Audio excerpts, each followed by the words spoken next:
सत्संगत जी, प्यार से कहना धन निरंकार जी कि सत्संगत जी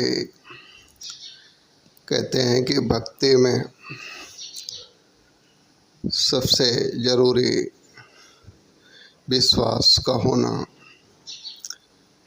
कि विश्वास कितना है परमात्मा पे।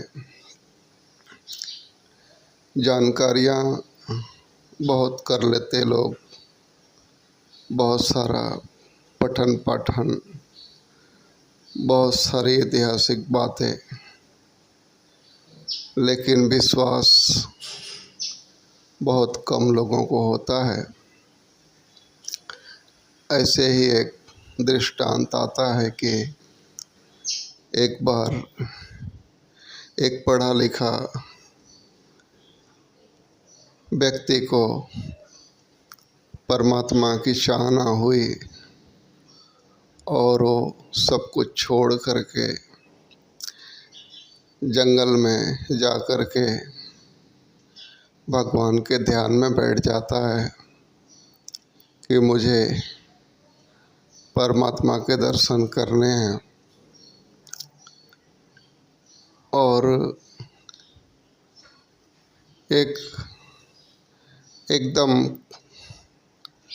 कहे तो अनपढ़ इंसान, एक भोला भाला किसान, उसे भी ये चाहना होती है कि मुझे भी मालिक की बंदगी करनी है, तो वो भी उसी जंगल में जा कर के उसी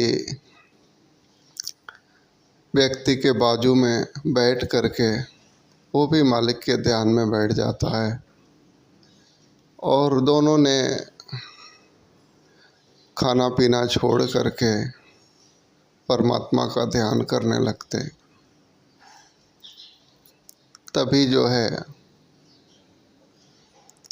कहते हैं कि भगवान ने देखा कि ये तो दोनों के दोनों अन्न जल का त्याग करके ध्यान में बैठ गए। तो कहते हैं कि ईश्वर ने अपने एक दूत को भेजा और कहा, जाओ इनसे एक सवाल करो और इनके विश्वास को चेक करो। तो वो ईश्वर का दूत आया तो पढ़ा लिखा व्यक्ति के पास जा कर के बोला कि भाई, मैंने देखा कि भगवान जो है सुई के छेद से हाथी को बाहर निकाल रहा था और निकाल दिया सुई के छेद से हाथी को बाहर। तो वो पढ़े लिखे इंसान ने अपना दिमाग लगाया, बोला इम्पॉसिबल, ऐसा हो ही नहीं सकता है। तो कहते हैं कि वो दूत ने दूसरे जो किसान था, जो भोला भाला था, अनपढ़ था, उसको कहा कि भाई सुई के छेद से परमात्मा ने हाथी को बाहर निकाल दिया। तो उसने कहा, ये तो प्रभु की लीला है, वो कुछ भी कर सकते हैं, सत्य वचन आप कह रहे हैं। वो सुई के छेद से हाथी क्या पूरे संसार को बाहर निकाल सकते हैं।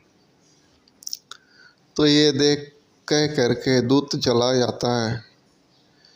तो वो पढ़ा लिखा इंसान उसको कहता है, किसान भाई को, कि तू कितना बेवकूफ़ है, सुई के छेद से हाथी कैसे बाहर निकल सकता।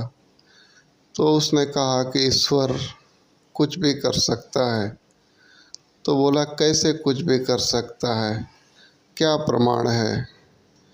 तो उसने कहा किसान ने कि भाई देखो, वो जब छोटे से एक बीज से एक बहुत बड़ा वृक्ष निकाल सकता है, तो क्या ये प्रमाण दिख नहीं रहा है?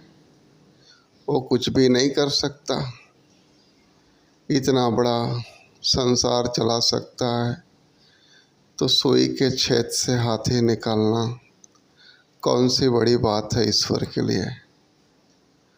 तो कहते हैं कि विश्वास, जहाँ भगवान की बात आ जाए कि ईश्वर ऐसा कर रहे हैं, तो संपूर्ण विश्वास हो जाना चाहिए, क्योंकि वो जगत के स्वामी हैं, सारी रचना उन्होंने की है, वो कुछ भी कर सकते हैं।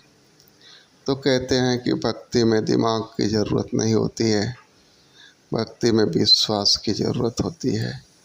प्यार से कहना, धन्य निरंकार जी।